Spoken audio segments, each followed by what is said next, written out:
What's up, everybody? Coach John here, and I'm back doing a walk and talk today to talk to you about balance, if you will, the yin and yang of weight loss. In so many ways, we can see the duality of nature. Summer and winter, spring and fall, transition leading to transition, leading to transition. And when one thing ends, we can have feelings about that, but it has a way of paving the way for what's new. Now, one season changing into another might not seem like it has anything to do with weight loss, especially when we're talking about substituting one food for another. So let's start with a plain example. Your favorite thing to snack on is crackers, and you transition that quickly or slowly to snacking on apple slices. More nutritious, fewer calories, slower digesting, higher fiber. It's the right move all around. But in this simple example, let's just really sit down on the fact that if you like eating crackers, you do that because you like eating crackers. If you wanted to be eating apples, you'd already be eating apples. So when we make this switch, it's more than just, I'm switching. No, you're taking on a new activity, eating apples, and you're letting go of an old activity, eating crackers.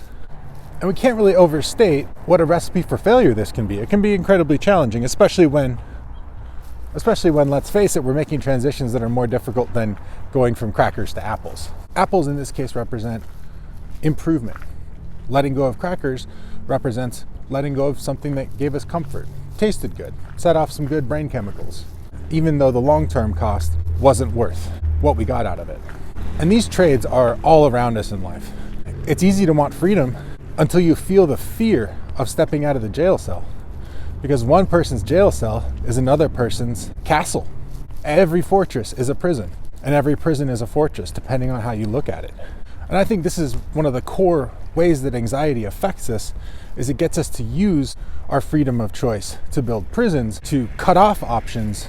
And so much of the experience you're going through now is about taking back that freedom, stepping out of the prison, even though it feels just as terrifying as being surrounded by enemies and stepping out of your fortress. Everybody knows the story of Forrest Gump. We need the leg braces, but when it's time to run, they're going to stop us. Maybe at one point in your life, you did need a knee brace. You did need a crutch. You did need a sense of safety, something to hide behind. But those days are no more. So whether it's a new behavior or simply saying yes to the desires of your heart, we have to make room for these things by letting something go. Letting a behavior go, a habit, a mentality, a thought pattern, so that we facilitate, we pave the way for the new thing that's coming to take its place. You know, it's sort of like coming home with a new wife and being like, hey honey, I'd like to introduce you to my new wife. Well, let's see how that's going to work out for you. I mean, maybe your wife's like, hell yeah, I could use some help around here. But most likely you probably want to finalize one relationship before you're able to move on into the next. Back to brass tacks. What does this mean for weight loss? It means if you're giving up one habit in exchange for another, realize that it's going to seem very difficult. It's going to be scary. And when you realize this stuff, at first it's going to seem doubly scary. Like, oh no, I have to do a new thing, and I have to let go of my security blanket. But here's the paradoxical truth of growth. We can only see the potential for harm. We cannot see what we will gain by taking steps out of our comfort zone into the unknown. I mean, think about it. You're sick of what you know. You're sick of the known. Look around you. The world's on fire. You cannot keep living this way. So as scary as the unknown is, as scary as it is to eat apple slices and give up crackers, that's where all the good stuff is, no matter how scary it is. So one way to think about what I'm teaching you today is how to identify these uncomfortable feelings so that you don't just brush past them or try to white knuckle through them or try to distract away. Notice these things when they're happening so that you can sit with them, so that you can be with them. Your anxieties are not going anywhere.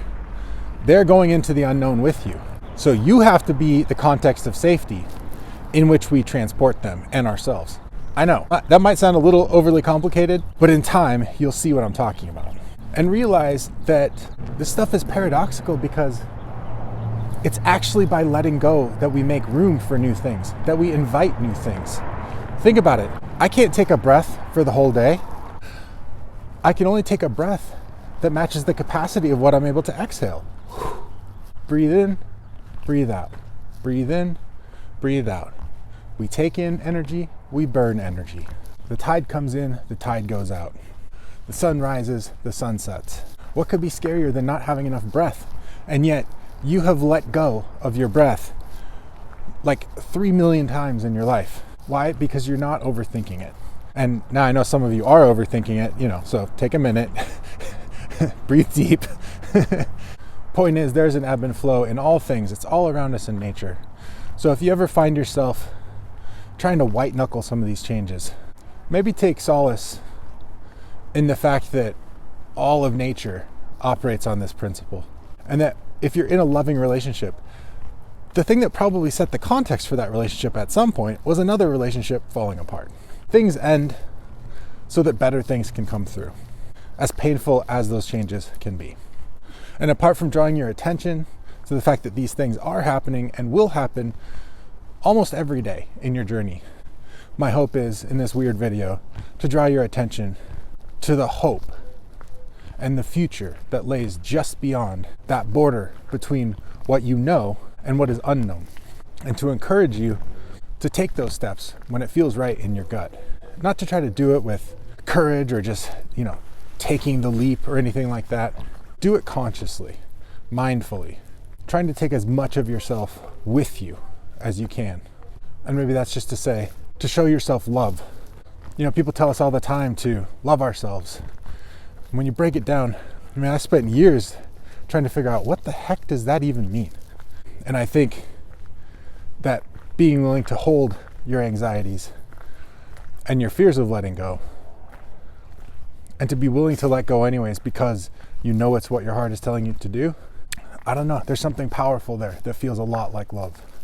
That's my encouragement for you today. Sorry if it's a little dark. Dusk snuck up on me. In my next video, I'll probably do something very practical to balance out the woo-woo.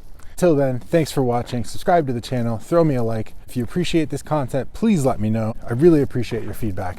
For no cost support, you can join us on the Facebook group, Lose Weight with John, or you can email me at johnoakescoaching@gmail.com if you're interested in one of my one-to-one coaching programs. Thanks for watching the video. See you in the next one.